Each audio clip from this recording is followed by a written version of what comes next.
Hi everybody, today we're going to be talking about lesson 46, fractions equivalent to 1.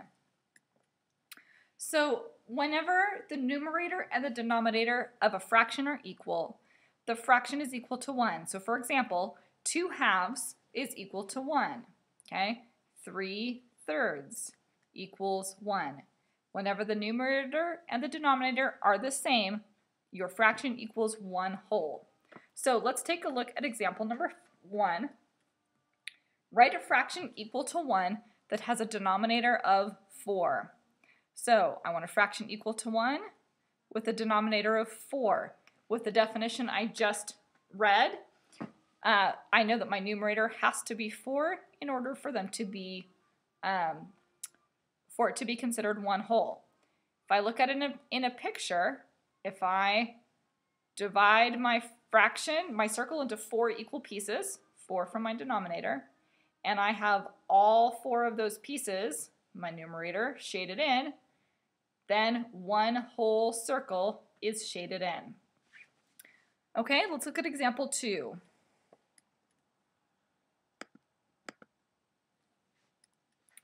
For a Saturday night snack, Bailey and her friends cooked 2 identical pizzas. Bailey ate 1/4 of one pizza, and her friends ate 3/4 of the other pizza. What amount of pizza was eaten? So I'm first going to draw a picture. Okay, I have 2 pizzas.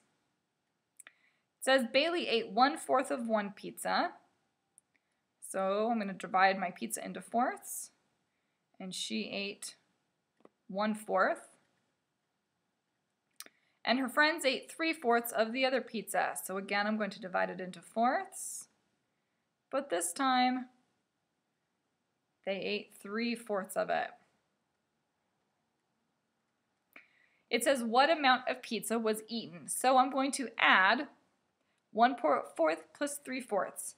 And we know when we add fractions, we add the numerators. 1 plus 3 is 4. But we leave the denominator alone. The denominators must match, and it remains the same. So they ate 4/4 of the pizza, or 1 whole pizza. You do need to convert a fraction, if it is equivalent to 1, into a whole number, please. Okay? All right, example 3.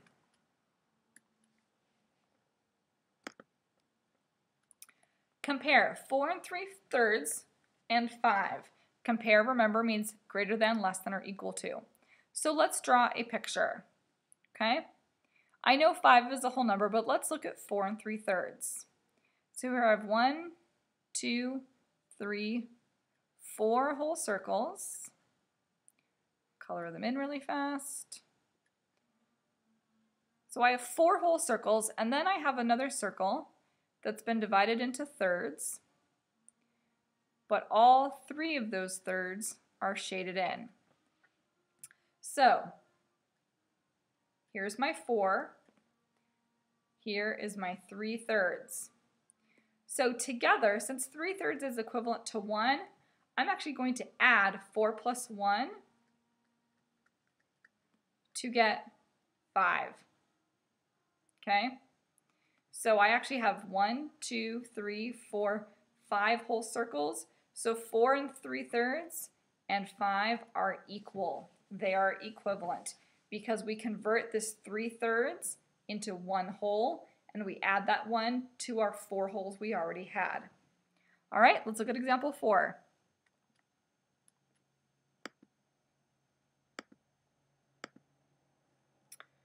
Number 4, one morning during summer vacation, Mason spent 1.5 hours cleaning out the garage, and his sister Letitia spent 1.5 hours doing yard work.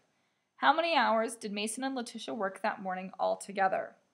So I'm going to add 1 1/2 plus 1 1/2. I want you to write these problems vertically, please, so that it's easier to borrow or carry when you need to. I'm going to make this look like an actual plus sign. There we go. Okay, so 1/2 plus 1/2.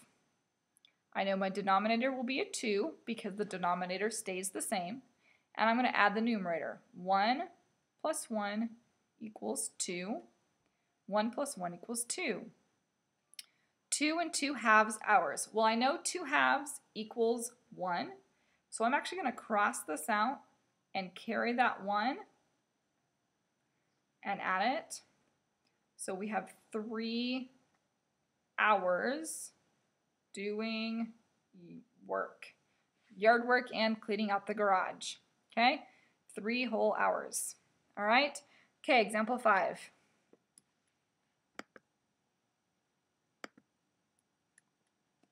Dwayne baked a sponge cake. After dinner, he and his family ate 1/3 of the cake for dessert. What fraction of the cake was not eaten? Okay, first I'm going to draw a picture.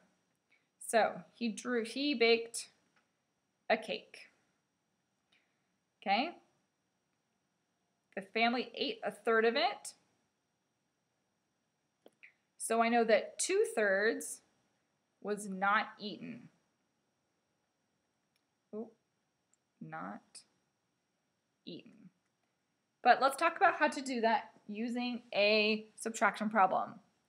So I have 1 whole cake minus 1/3. Well, I have to subtract fractions from fractions. Since I don't have a fraction here, I need to change this 1. I'm going to borrow from it. Becomes a 0. And it becomes the fraction 3/3. So just like you would borrow if you are doing 2 minus 9, and you borrow from the place to the left, we're going to borrow from the whole number and convert it to a fraction equivalent to 1. So 3/3 now minus 1/3. I know when I subtract, my denominator stays the same, and I subtract the numerator. 3 minus 1 equals 2. 3/3 of the cake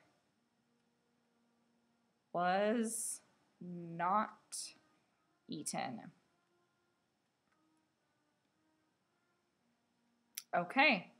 Feel free to draw pictures in order to double check your work or to help you understand what the problem is asking, but then I do want to see the actual problem like this. Okay? That's it. Have a good night, and I'll see you in the morning.